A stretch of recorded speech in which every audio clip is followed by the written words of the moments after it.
93-101, items 1 through 33. Some gods were discussing their latest efforts at mortal creation, and one of them said, "What'll we do to bamboozle this batch?" And the second one replied, "Give them a sense of urgency."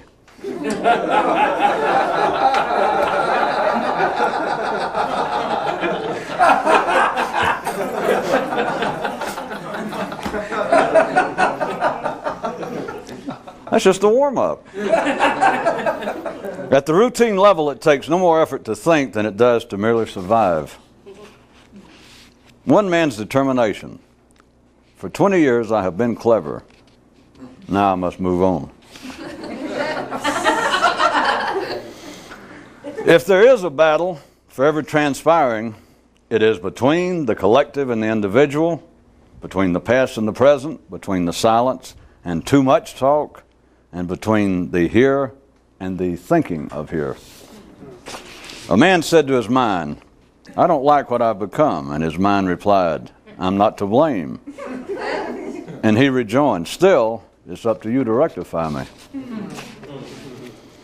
The hero in a legend from another world had as his two companions fear and despair.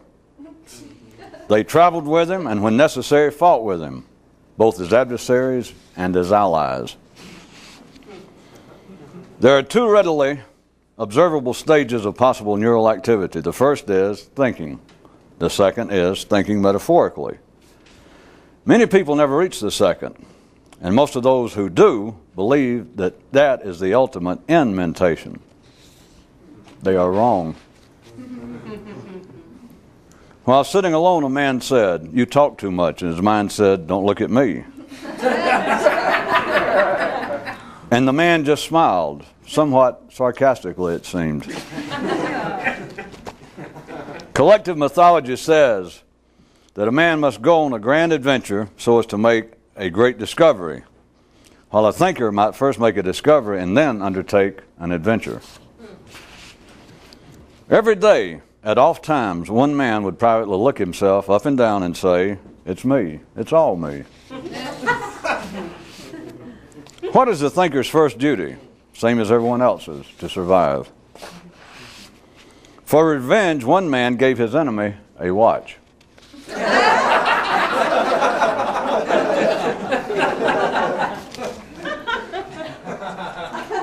Don't look too far from what you are. More underground history. Whenever the ordinary stumble across the truth, they don't know what else to do but call it morality. A fright can be useful to everybody, but to a thinker, really useful. Submissive wolves love a good beating. Men also, though they won't admit it. Dialogue. Comparing men to animals is like trying to compare apples to oranges. Yeah, I know, it works for me too.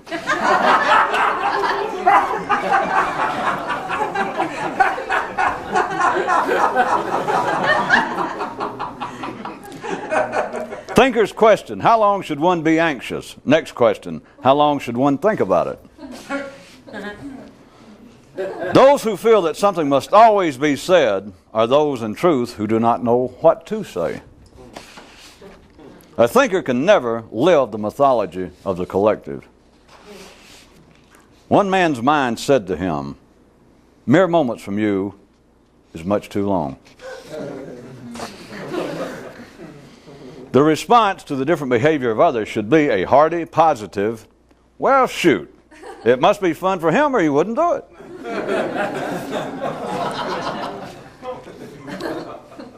No one should live like a thinker except another thinker. No one should live the life of a thinker except another thinker. And even he should be awfully careful. Tigers on a mission have but one mission. Robins, several. Time is no friend to a hero, a warrior, or a thinker. A view from another hierarchical vantage point. Life doesn't come apart, men do. Men don't come apart, their parts do.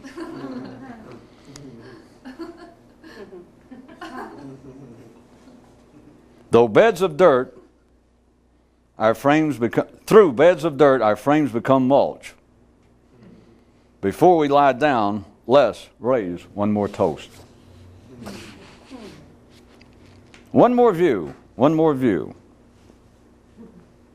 Before I go, just one more view. There is a distinct difference between meaningful intellectual activity and daydreaming. Real surprise, huh?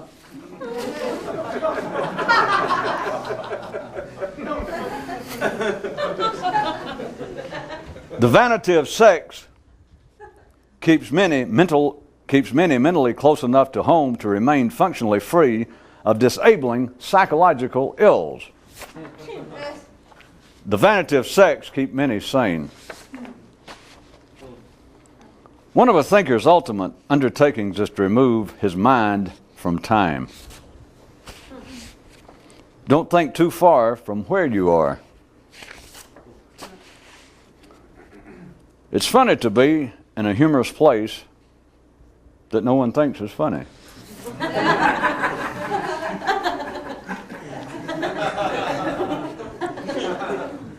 The heroic thinker's quest means nothing if his mind is not with him at the end.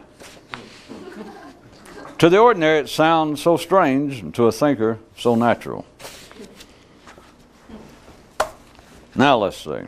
That was items 1 through 33.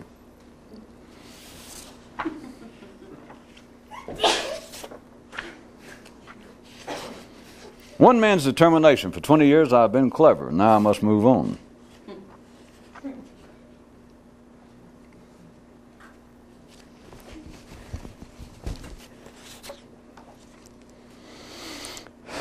A man told his mind, I do not like what I've become. And his mind replied, I am not to blame. I did not do it.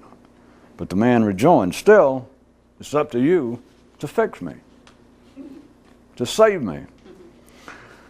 Some of you may have seen, whether I get to them all the second time and tie them together, there are a string of items having to do with this tonight. A man says to his mind, he could just be saying to himself to start with, that I do not like what I become. And if it's just him sitting around, who else is going to respond but his mind? And his mind says, well, I did not cause it.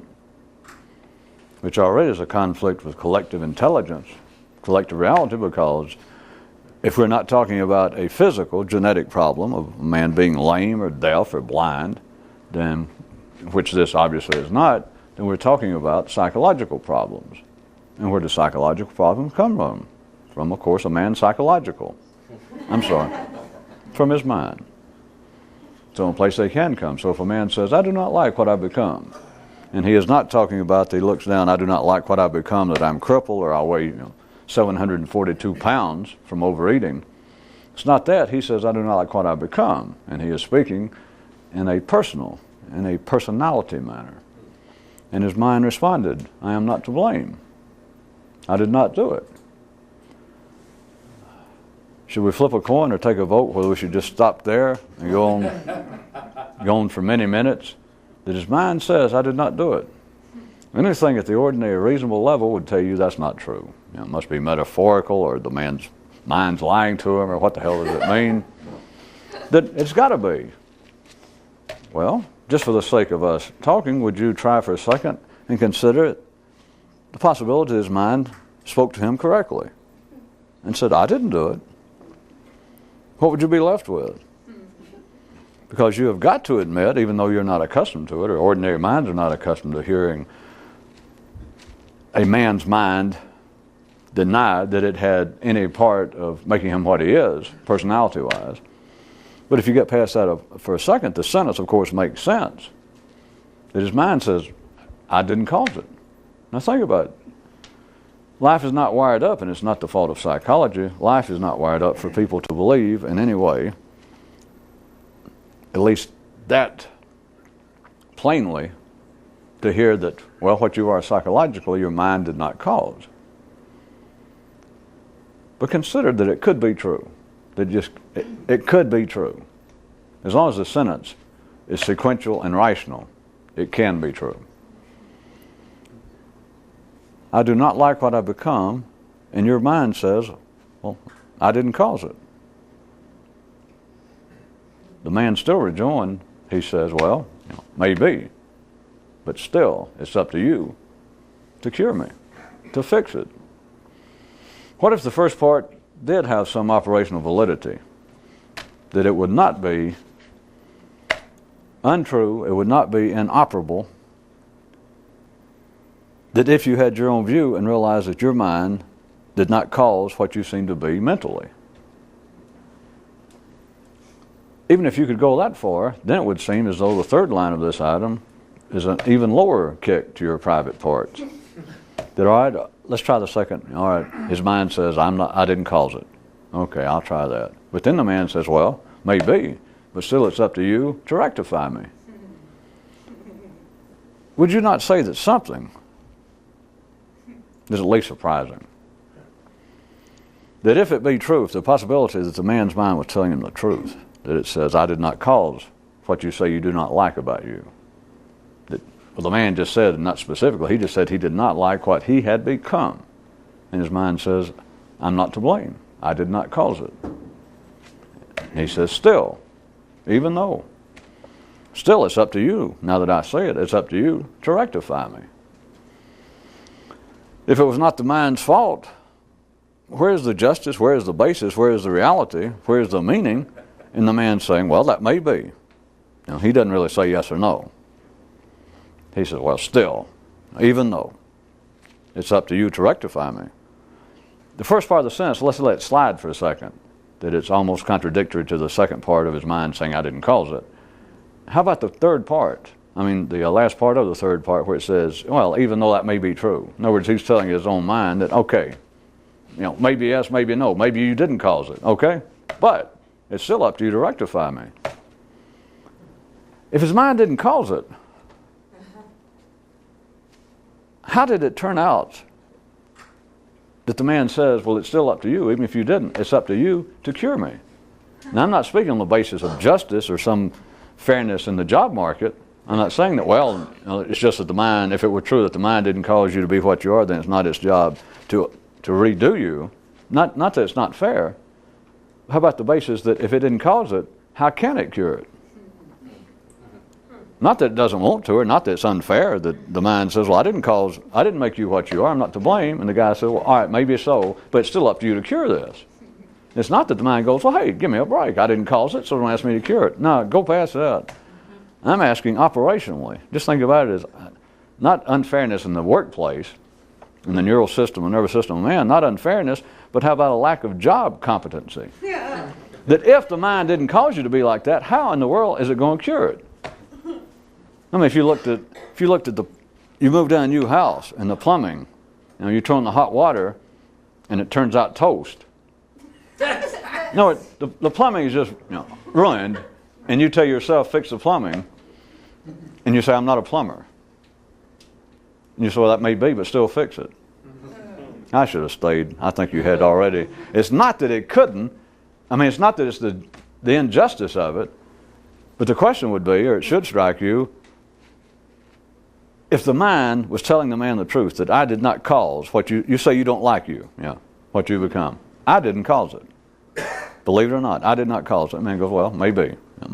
But still, it's up to you to rectify the situation, to rectify me. Let me stay with what I originally wrote. Rectify me, not the situation. If it were not in charge of making a man what he is, in this case he says he doesn't like it, but if he was not in charge of making him what he is, how are we to assume, what's the basis of the assumption that it could change the situation? Of course, then you're left with this. If the mind can't, who can?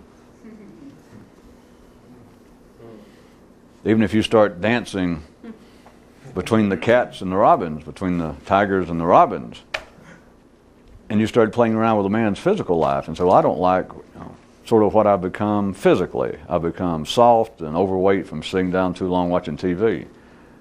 I assume that all of you surely know by now, if we could divide a man up into simply his mind, operationally, and his body, your body would never get all that excited. Your body would not go join a gym.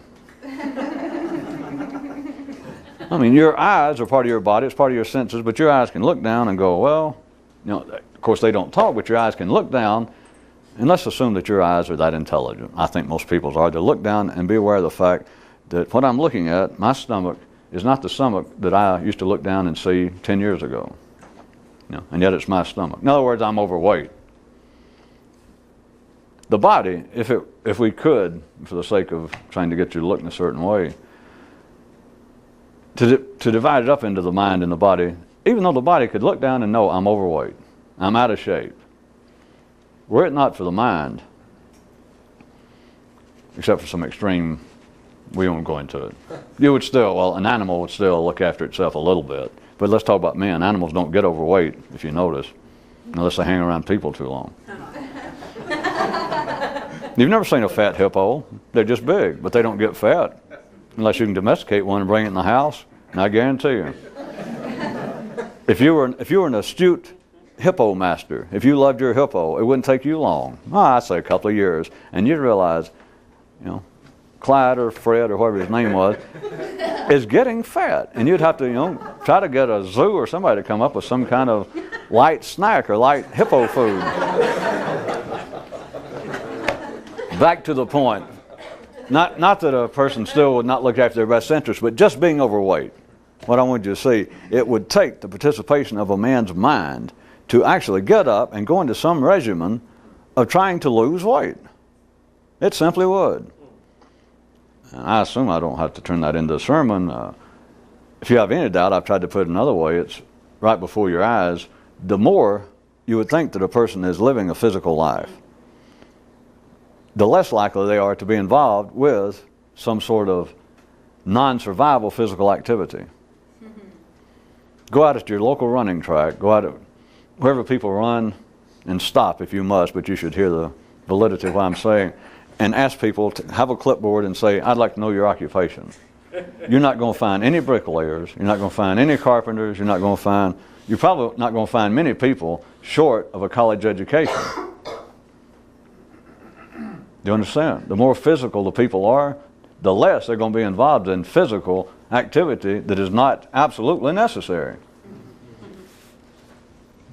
Including if they're good physical men and didn't do anything unusual after high school or college, you will also not find any all-star college or especially high school athletes. Once they get through, forget it. They got a job in their father's hardware store, or they couldn't get a job, they couldn't get a scholarship, and they ended up actually being a carpet layer or something. It won't take but a few years at best, and they're going to be 50 pounds overweight. And if you said, boy, I remember when I used to see you play back on Saturday night down at, in East Texas when you were on that high school team. Oh, yeah, I can remember that. Boy, you were great. You were in such good shape. And you kind of look him up and down like, boy, you're a tub of lard now. He goes, burp, open a beer. He doesn't care. It takes the mind, back to the point, just so that you know that this is not as strange as it may sound at first blush. I'm just trying to make it stranger than would be ordinarily observable, such as going out and seeing who jogs. It is not real physically oriented people compared to intellectually oriented people that are out doing something physical that is not survival based. Now back to this. Do you see that it could be true? That it takes the mind to make somebody get up and say, we got to lose weight. And was it the mind that put on the weight? Did a man sit around, or a woman, and think, let's see. The Stones are about done for. I don't have as much fun as dope as, listen, I don't drink as, listen, what'll I do? I know what? I think I'll get real fat. Do you understand that is not saying that is not what happens in life? So it is not the man's mind that did it. And yet, if there he sits, and something gets him, his wife or his health or a doctor or somebody, or he just, whatever reason, if he decides, I'm going to cut down, I'm going to make a list, I'm going to eat such and such foods, I'm going to get up at 4:30 every morning, I'm going to put a list up on the icebox, I'm going to run, I'm going to go join a gym. That is not his body. So everybody knows this, although it has no meaningful basis for people to think about it, that the mind does, in a sense, have to come back, even amongst civilized people, and clean up messes, in a sense, to try and ameliorate circumstances that the mind, in a sense, had nothing to do with.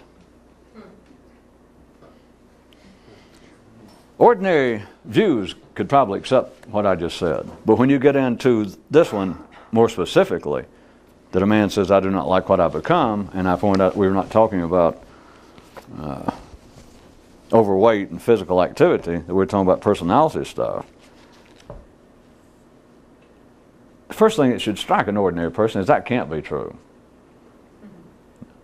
And because even though I can see that my mind may not have played any direct part in me becoming overweight and out of shape, it just let me do it.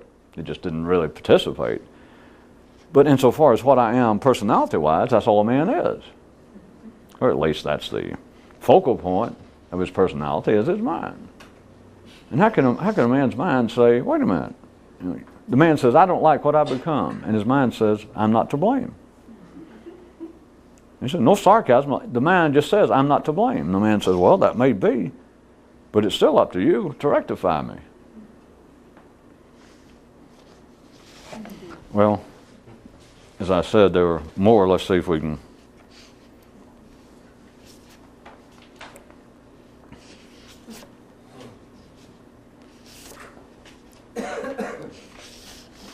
Collective mythology says that a man must go on a great, grand adventure so as to make some great discovery. Just everybody understands that, from everything from fairy tales to the attempt to pursue some religion or some mystical system, or even sort of on an intellectual basis they try to describe it. But you know the myths about going off and slaying something, going off to a faraway land and trying to do something new, like trying to increase the activity of your own nervous system. It says you've got to go off on some great adventure, some grand adventure, so as to make the discovery. That you can't just sit there at home in front of the TV. You've got to go off and actually do something. That a man must go off on a grand adventure to make a great discovery, or the great discovery. While a thinker might first make a discovery and then go off on an adventure.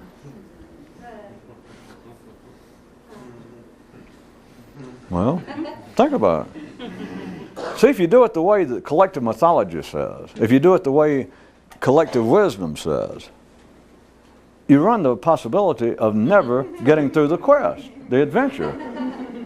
It just says you've got to go off and play this, go off on the great adventure, the grand crusade, the great expedition. You've got to do that to make some grand discovery. And it seems bulletproof. How can you say no? You can say, well, the other possibility is I'm just going to sit here in my backyard or in front of the TV and drink beer and burp and look at the trees. Anybody has any extraordinary yearnings to do something other than that, it strikes them, whether it be metaphysical, metaphorical, symbolic, that they go, yeah, it's got to be true, that you've got to go off on the adventure to make the discovery. I mean, the Holy Grail, speaking metaphorically, they're not going to send it to you. If you take that as representation of the ultimate enlightenment, it's hidden somewhere. Somebody got it, and you got to go look for it. You can't just sit there and go, well, maybe just accidentally, maybe they mail it around like some kind of chain letter, like the chain grail, and someday I'll get it. That's not true if you're ordinary. But notice, even if you go for that, it says you got to go off on the adventure to ever make the discovery. But they don't promise you, they can't assure you, or they won't, that you'll ever make the discovery. I mean, you might die. You might, on the first leg of the journey, you might decide, well, the great adventure, I must start in somewhere more mystical than Pittsburgh, if you live in Pittsburgh. So you get on a boat and you think, well, at least it may be old hat, but I'll go over and I'll start at Kathmandu. And I'll go from there. Oh, that's kind of weird enough. We'll start from there, mystical enough. But what? On the way over, the boat could sink. I mean, hell, the boat could sink 2 miles away from the eastern coast of America. that you could die after selling everything and having your ticket. There's no assurance. But it does seem to fly that the only way that you can possibly ever make the great discovery is to go on the great adventure. But how about this? A thinker might first make a great discovery and then go off on the adventure. How's he going to be assured? Who's going to issue you a policy? You cannot go to your port of embarkation and put in money like a flight insurance, and you say, I'm going off on the great adventure. I've lost weight, I shaved my head, I sold everything I had, I gave money to the poor, and I'm going off on the great adventure, and they don't have little machines that say, well, for $5 we guarantee, that you'll make the discovery within, say for $5, what did they say, in 20 years. Maybe a $10 policy, they cut down to 10 years. Maybe a $100 policy, they guarantee it in 5 years. There's no such machine. So what if you make the discovery first and then go off on the adventure? Every day, at off times, one man would privately look himself up and down and say, it's me. It's all me. The ones I'm reading are connected. And if you don't believe me, you just have to believe me because I wrote them and I'm telling you they're connected, the ones I'm picking out. For revenge, one man gave his enemy a watch. If I may give you a secret wink, we're getting serious now to item 13. Don't think too far from what you are.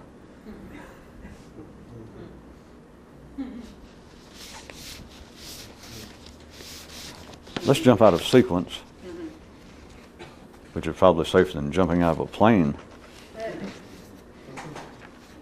There is a distinct difference between meaningful intellectual activity and daydreaming. Real surprise, huh? If it's not willful, meaningful, profitable to you, then it's daydreaming. Now, it could be ritualistic, mystically acclaimed behavior of some sort, but only a person knows, and most people don't know. But I'm saying only a person will now assume that they have some ability to actually, in a cold-blooded manner, that there they are pursuing some ritual, let's say. And they went to some effort. They did go off on some journey, did spend some money, some time, and they're doing this ritual that everybody says this will pay off. It takes a certain kind of person to finally, after you've made some investment, go, this is nothing. This is not it. But up until that time, you could have been doing something that could be acclaimed. You could be in a monastery somewhere, in some kind of secret school, in some exotic locale. And the people around you all seem to be beaming and smiling, and they've all given up their life, and you find out that they've been pursuing this certain kind of practice for 2,000 years. And so you join in. And you never hear any complaint. Nobody ever says anything bad about the operation. You understand, it's very, and I'm using all this now instead of religion, but I could use religion, I could use your everyday life. After you've invested X number of years, that you're suddenly 30 or 40 or whatever, it could be younger than that, and you've been pursuing something, or even just pursuing an ordinary life, raising a little wife and kiddies. It is not the heart of sanity, it is not the middle of the sane operations of life for a person to suddenly, in the midst of the woods of life, go, wait a minute, I've wasted my damn life.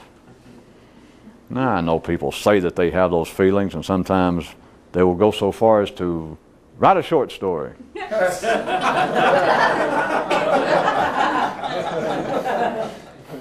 Or go, of course, women know how to handle it, I think, better than men. Go buy some new clothes. Men are inclined to go buy a new Corvette or something that costs a lot of money and still. At any rate, you do know, in fact, if somebody does, I was giving you a wide range of examples because they're not that far removed. It's just a matter of the window dressing, that if somebody did go, joined up a monastery somewhere, joined some group that apparently was involved with trying to expand their own consciousness or their understanding. And you invested 10 years of doing this, following the rules. It is not easy for a sane person, let's assume that you still kept some sanity, to one day, just on your own, to decide, this is not it. After it goes, I just picked out 10 years. But you understand, it is very hard to say, I've been a fool, or I've wasted my time. Now, all the way from that to just an ordinary person that's had a regular 9-to-5 job, raised a family, and into a second or third mortgage, and that sort of thing. I know it happens, but when it happens, it is considered extremely uncivil, untoward.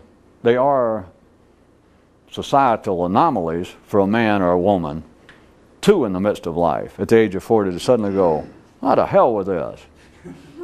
Well, I've wasted my life," that sort of thing. And to walk off. Well, for one thing, it's illegal, to desert your family. And any civilized person would consider it immoral. But it's the same thing as I'm saying to a man who spent X number of years in a monastery trying to pursue some kind of ritualistic behavior, follow some system that was going to expand his own awareness or consciousness or spirit or whatever, and to decide, just privately, not get mad or anything, just decide, well, this is not it.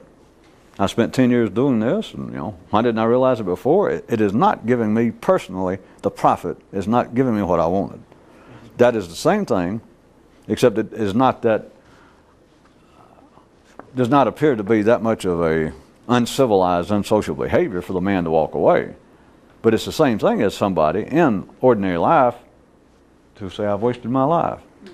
No offense to my wife or my husband or my children, but I'm getting nothing out of this. This is not it, and to walk off.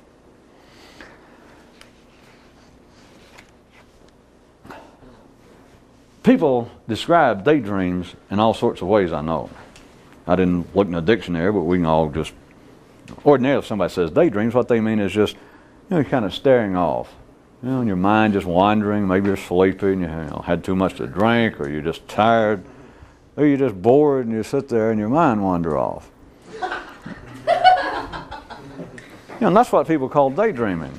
But what I want you to consider with my little pseudo-dramatic, sarcastic tail end was there's a distinct difference between meaningful intellectual activity and daydreaming. Real surprise, huh? And of course, every time I've read it twice or just 3 times, and a lot of you go, ha, ha, ha. But what if that's the only 2 possibilities? That it's either meaningful intellectual activity or it is daydreaming. In case you think there wasn't a point to what I was doing. In other words, you're attempting to do something that you went and joined some monastery, back to that. And you felt as though they told you, the institution told you. It could have been that, it could have been religion, it could be the institution of marriage, the institution of being a civilized, middle-class, decent person. They told you this is worthwhile. But everything, forget the behavioral aspect now, forget the physical aspect, but what it did and what it seemed to feed mentally, what if it's the only 2 choices? It's either daydreaming, that is, non-meaningful intellectual activity, or it is willful, meaningful, beneficial. Well, may I suggest to you, if you did have your own intellectual operations running in a certain manner, may I suggest to you that this would not be all that an extreme description. As many times as we seem to sort of hold up or poke holes or try to point to partisan, binary thought, and it's the only thing normally available, you can raise it to another level once you do it yourself, such as, well, there are 2 types of intellectual activity. Now, this is somebody who can think in a certain way. There are 2 types of intellectual activity, that which benefits me and everything else. And everything else could include God knows what. That's what I'm trying to get you to see. It could include all of your great feelings of charity, all your dreams about religion, or all your periodic dreams about, oh, I love my family. I'm so glad I'm married and stuck here. I want you to see. So you understand? Things. Not that a person may not be getting something from that. I don't mean it has to be that way. But what I want you to see is that which passes amongst ordinary, sane, decent people throughout history might be no more to the individual, might be no more than daydreams. And if you can think in a certain way, there is an acid test. That is, am I personally benefiting from it or not? It's quite simple. I mean, here, and of course an ordinary person, if I must take it any further for you, or an ordinary person, just being ordinary and sane, would have to say, well, now life is not that cut and dried, because they could take my example and say, all right, my wife and family, I love them, I would not take anything. She's been I'll use a male's view, she's just been, I couldn't ask for more, and my children, they've turned out pretty good. You know, they hadn't killed me.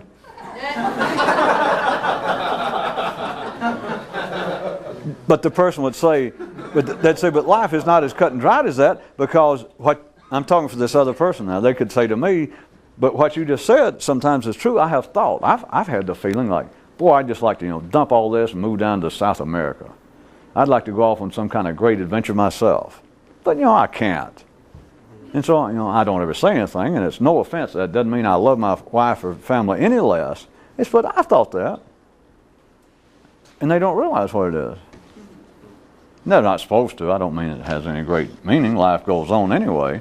But if you get a grip on your own mind and it's saying, I didn't cause this, and you say, yeah, but you got to rectify me, then you ask yourself this, rhetorically, because if you can do it, you don't ask yourself.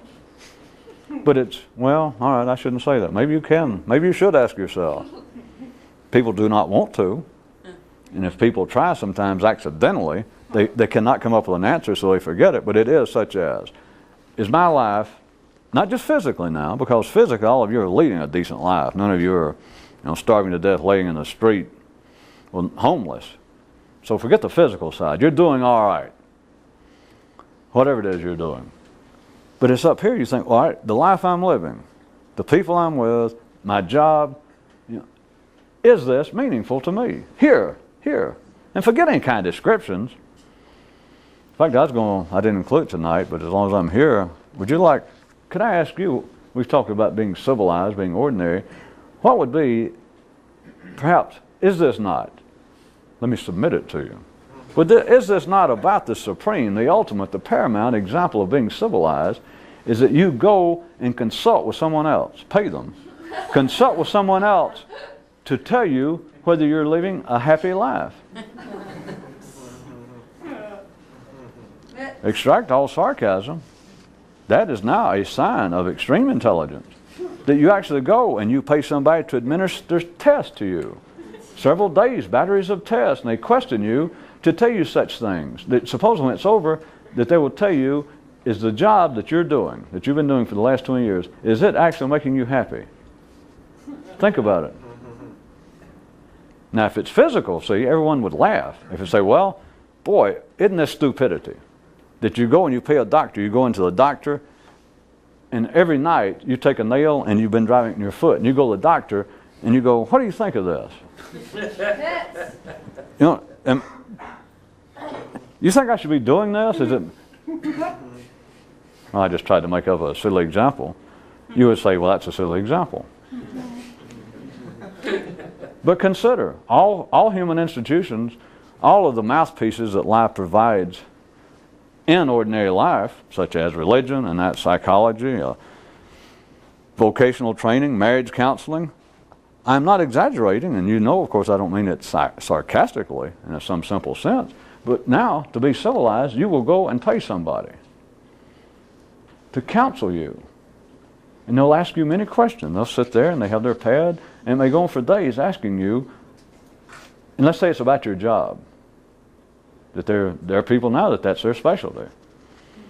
And you go through several days and hundreds of dollars or thousands of dollars for the person to finally tell you that, at least statistically, and according to so-and-so, they'll refer to whoever's test they're using, but what you're attempting to do is for somebody to tell you if the life you're living is making you happy.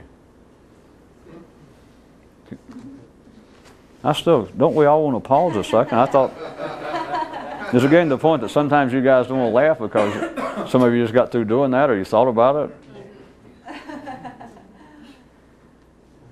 If you see it point blank for a second, which I'm sure you can, there is no word, ridiculous, doesn't start to cover it. You just think, well, Jesus, I never thought about it that way, that you have to go pay another human, consult with them, for them to tell you, of course it's good if it's in a specific way. Just broad is a little too broad to say, am I happy?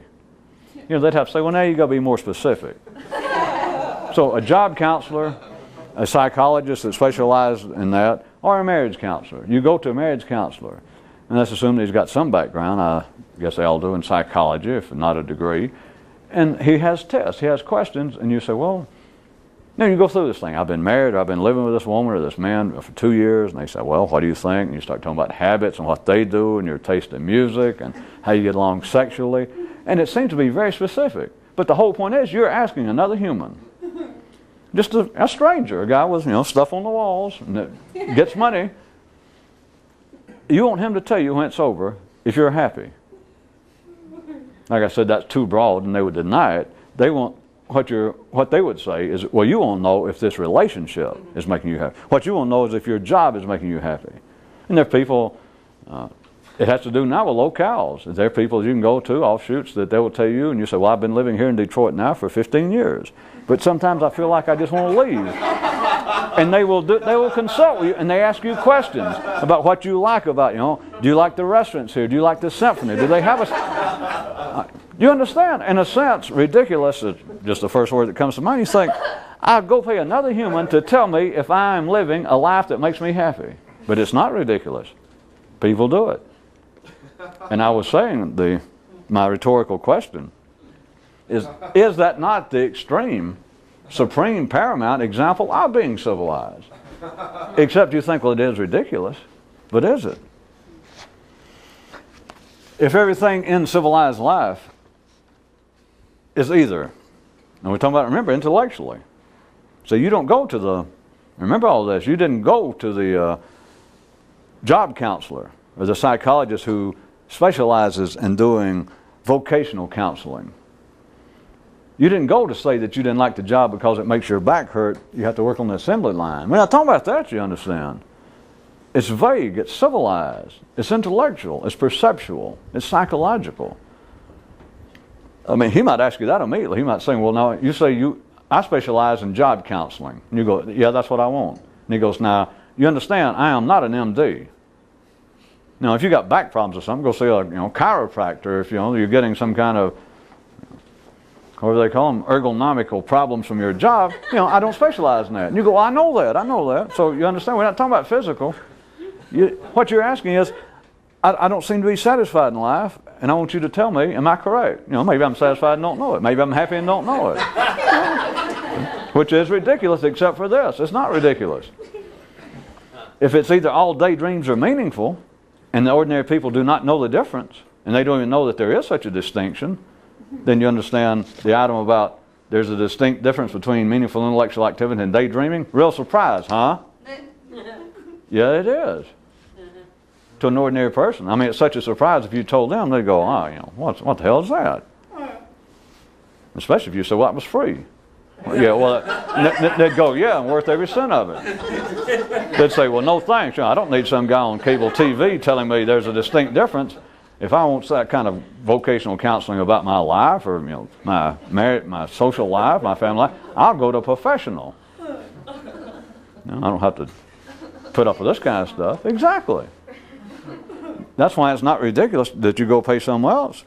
I was using the example or the description I thought would seem the most blatant, that you're in a sense paying somebody, taking tests for them to get through and tell you if they think, according to the test, they don't want to say they think, of course, that's what institutions are for, is to protect the individuals, to protect the ignorant. And that's why people become professionals, is so that you individually don't look as ignorant as you would staying out there alone.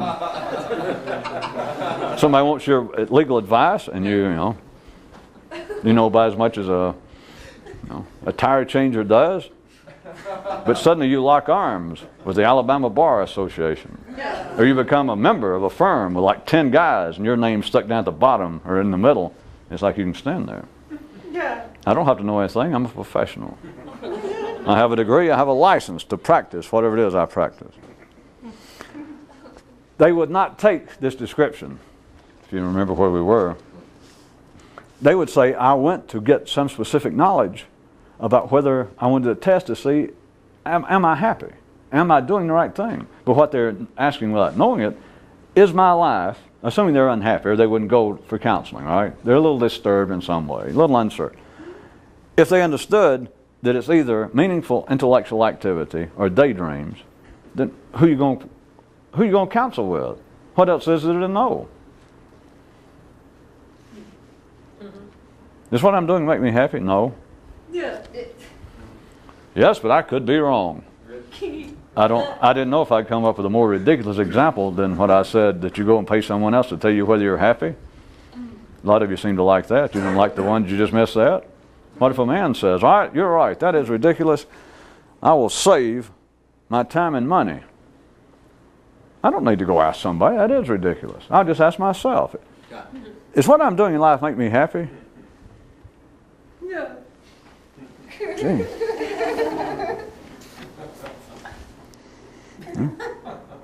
Maybe I'll take the weekend off and go think about it, or maybe I'll rent a cabin in the woods, or maybe I'll start keeping a diary or something. What I want you to see, that in a sense, that's even more ridiculous.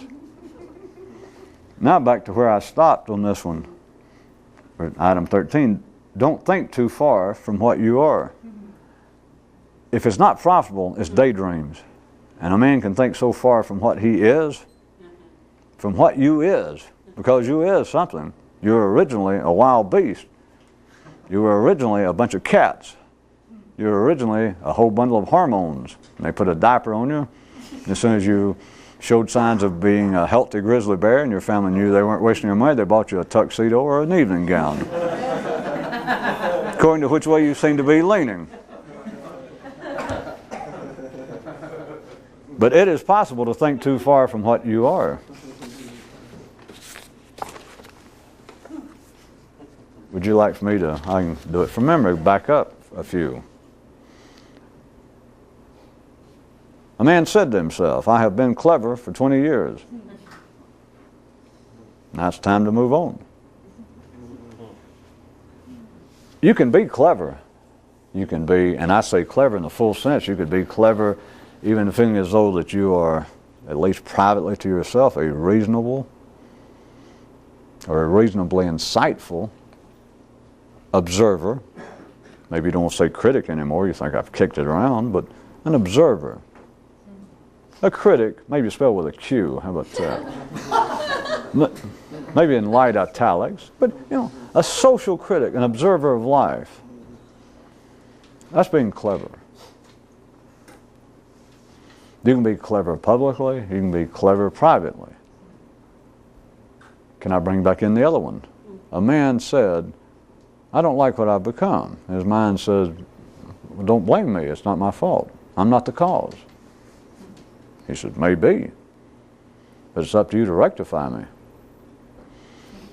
You can become clever, and there's only one place to be clever now.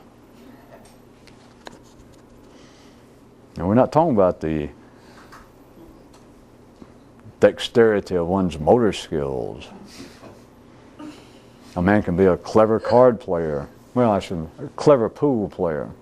A man can be clever at sports. A man can be clever at all sorts of physical activities. But that is not what I mean by clever. Cleverness,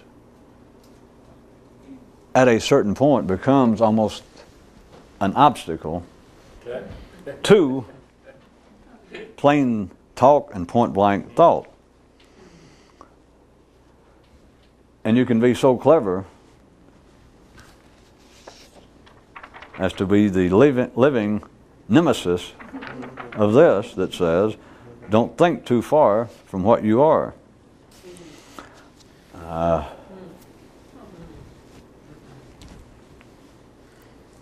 I could make the easy, again, examples where it should be, to think too far from what you are is, you see examples in life constantly, and some of you have suffered from it, at least in passing, but it's the birds believing that they're actually free from the cats.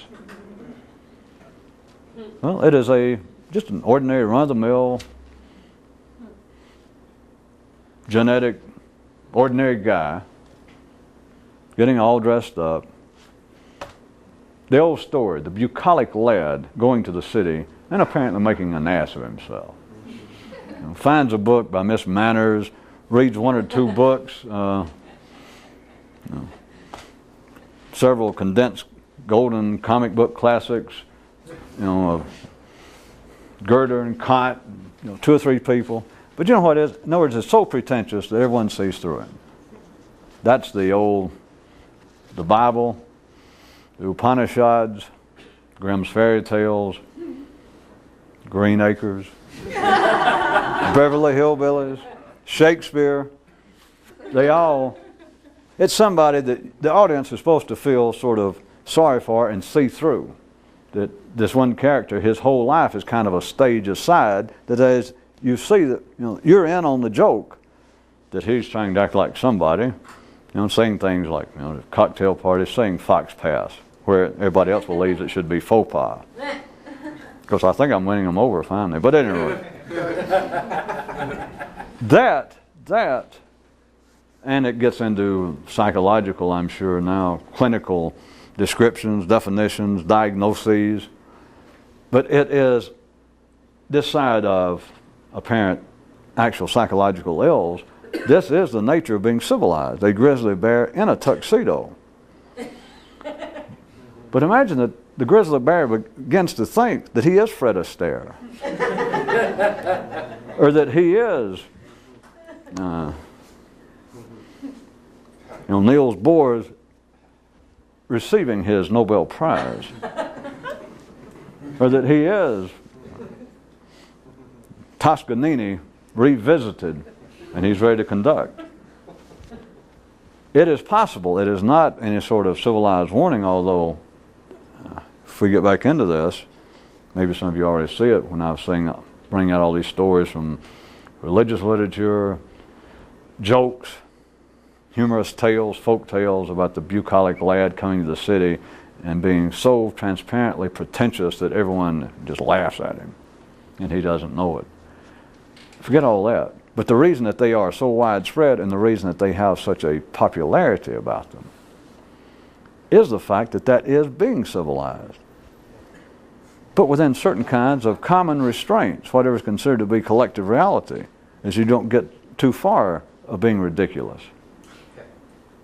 But everyone is thinking apart from what they are, or else men would not try to do anything. If we were still as I've been describing it, that let us say physically, that at least in your lifetime and for many thousands of years now, physically any change in man is of no great significance. We're just not that different than your forefathers were thousands of years ago. It's here. It's this part that is unfinished, is this part that can continue to change, observably, demonstratively. So it, by its very definition, once you see it, by its very operational structure, it is apart from the body. Not completely, of course. There's no such thing as the dichotomy, the split between mind and body. No. But what you think is more or less removed from what you are, or you wouldn't try to do anything. What if you were just genetically just real common, just to be charitable? In Mississippi they call them, nice little dunderhead, little too much inbreeding, who knows what. And what if you still had enough intelligence, you got to be 7 or 8 years old or 12, and you just could really, you had this ability, you realize, I should be the poster boy for a peckerhead. And you just realize, I'll never amount to anything. Not intellectually, just, forget it. Why should I waste my time? Now, I know that happens in life, but those are not the people who run the main engine of civilization, of life. We know that. They become outcasts, they're the fringe. So everyone becomes, in a sense, the bucolic lad in the city making an ass of himself, in a sense. You have to be, or you would not try. You could not go, well, hey, it's just me. I look myself up and down. Hey, it's me. I know what I am. No, you're not supposed to. No. I don't mean that there's some great secret. We're into another one now, as you know, throughout Eastern and Western mythology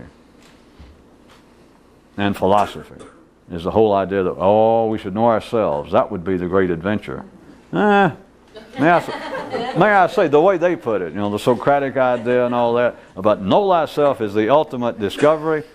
If that's the ultimate discovery, please notice this. Nobody seems real upset that they don't, come up with that. People are not being down church doors or philosophy departments not being burned down on the basis, I decided what I wanted to do was know myself. Don't bet on that. I don't mean it's some great mystery, but if you knew yourself, you might give up if you're an ordinary person. That if you actually realize, and of course I'm having to pick out something that's easy to talk about when I say, well, you realize, well, I'm a dunderhead. No matter what I do, my IQ will never get over my body temperature. I'm just having to pick that out. And it's, or you might decide you had some dream at some time that I love art. God, if I could just paint, and somewhere along the line it struck you, I can't paint. However it happened that other people maybe have kept pointing, but someday it just hits you, I can't paint. And then you might go, well, I got no talent in the arts, as they call it. I'm just trying to get you to understand, because it can be other versions of this, but to take the negative approach is always the easiest one to point out. Were it not for the fact that people can think to some degree removed from what they are, and it doesn't matter what they are. We're all something, right? Everybody that is an R, you can raise your hand. If you're alive, you're an R. You're an R something. But you have, if you're ordinary, you have got to think to some degree removed from what you are, or you're not civilized. You would not get up. You would not try.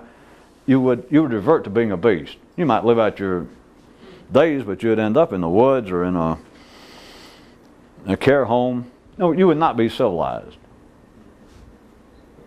But this is aimed at another level. This is aimed at like the second generation of civilizing yourself anew, is don't think too far from what you are. May I refer you back to daydreams and the other one, because you can dream great mystical dreams. You can dream many fine dreams about what's going to happen and how close you are and some of the great thoughts you had. Maybe. But your mind said it wasn't to blame.